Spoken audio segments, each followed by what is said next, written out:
Okay folks, today we're going to talk a little bit about transitions. Transitions are something that flabbergasted me, scared the life out of me, made me want to not turn up to training, especially at the beginning. I'd love to say that that went away really quickly. When I practiced, I kept practicing and it never seemed to click for me.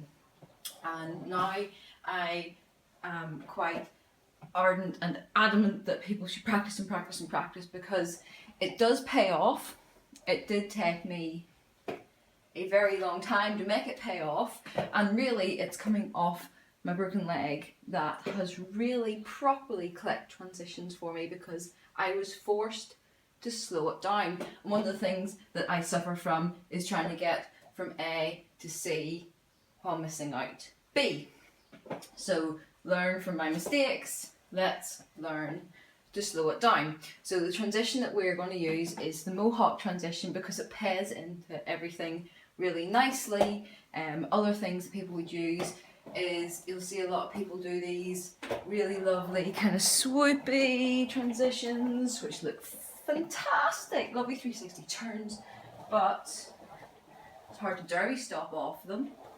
You'll also see people doing little pivot transitions, which are nice, but if you haven't got the confidence to transition, pivoting where your wheels are barely lifting the floor, some of them are staying to let you pivot on them, front wheels, back wheels, if you're not confident, it's just going to get your legs tangled up and it's not going to help you. Jumping, also nice, but again, if you're not confident, it's not going to be fun. So things to make your transitions easier. We start by stepping out the Mohawk. So it's opening the book and closing the book. Grab a wee wall and just start stepping it out. So you want to do it both ways. So I'm going to step around with my left leg, open, close, and then with my right leg, open, close, open, close, open, close. And you'll see when I'm doing that, I've got my knees bent nice and loose, can move around and very comfortable, not a pretty princess trying to do it, because if I do it like that, I start to lose my balance. It's no fun. So when we're doing it, we're going to keep everything nice and loose and nice and bouncy. So stepping it out nice and slowly, just keeping practicing the step. Most people can do that. Then we move it to rolling and suddenly, it goes wrong. I think it goes wrong because people either bounce up and they're trying to do it rolling from being up high, and that's quite difficult.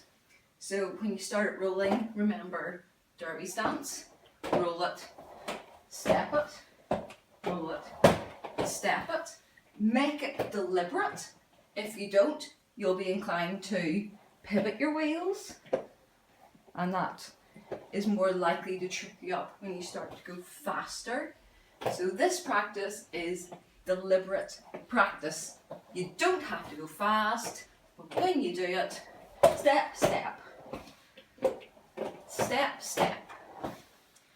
Rolling all the weight on one leg, step, all the weight goes on the other leg, step, roll, step, step.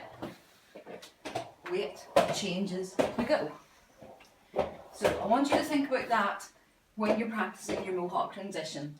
Make it slow, make it deliberate, and keep a nice loose stance as you go. Hopefully that's going to help you. Once you've transitioned, you can work on rolling backwards a little bit and going up onto your toe stops, and that will be the start of your derby stop.